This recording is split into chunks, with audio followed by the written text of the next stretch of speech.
બેટા મહેશ, મારા ચશ્મા જોયા કે? શું સવારમાં ચાલુ થઈ ગયા? ક્યારે આમાંથી છુટકારો મળશે? શું સવારમાં હેરાન કરો છો પપ્પા? હાથે ગોતી લો.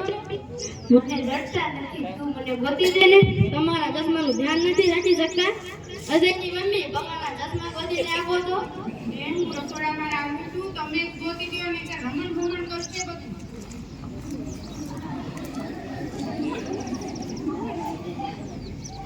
મારા ચશ્મા આયા જ હતા, ક્યાં ગયા? પપ્પા સામે જ ચશ્મા છે. તમે આંધળા થઈ ગયા છો? હાલો તમારા ચશ્મા. ક્યારે આમાંથી છુટકારો મળશે?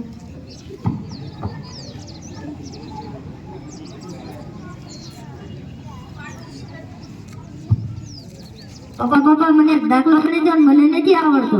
બેટા તું તારા જાતા ગણી લે. તું જાતા ગણે તો તું શીખીશ. તું ગણ. સારું.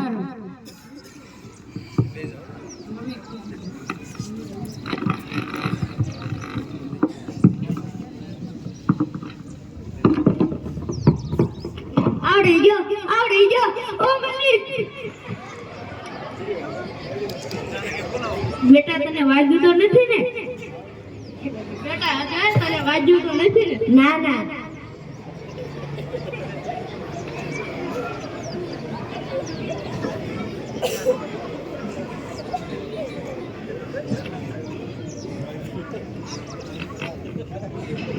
શું મહેશ, મજામાં? શું ચાલે છે? આ જોને હેલા રાખે છે. અરે આ મુસીબત ને ઘરે કેમ રાખી છે? શું કરવા? ઓફિસમાં બહુ હેરાન કરે છે ને પપ્પા આખો દિવસ સુજ જ કાઢ્યા રાખે છે. મેં તો મારા માતા પિતાને ઘરથી બહાર કાઢી નાખ્યા છે. શું મતલબ છે ઘરથી બહાર? ક્યાં? ઘરથી બહાર એટલે કે વૃદ્ધ આશ્રમમાં. સાચી વાત છે. મારા મગજમાં જેમ મારા વાત ન આવી. હું પણ એવું જ કરું છું. મારા માતા પિતાને વૃદ્ધાશ્રમમાં મોકલું છું. કાકા વૃદ્ધ આશ્રમ એટલે શું? વૃદ્ધ આશ્રમ એટલે જ્યાં વૃદ્ધ લોકોને જ રાખે છે. જેમ કે તારા પપ્પા તારા દાદાજી પરેશાન છે, તેથી તેમને ત્યાં મૂક્યા આવશે. મેં મારા માતા પિતાને પણ ત્યાં જ મૂક્યા છે. સારું મહેશ, હું જાઉં છું.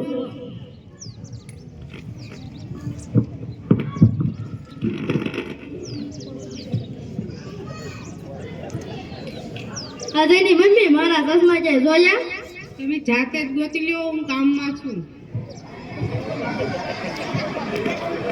બેટા અજય તે મારા ચશ્મા છે જોયા?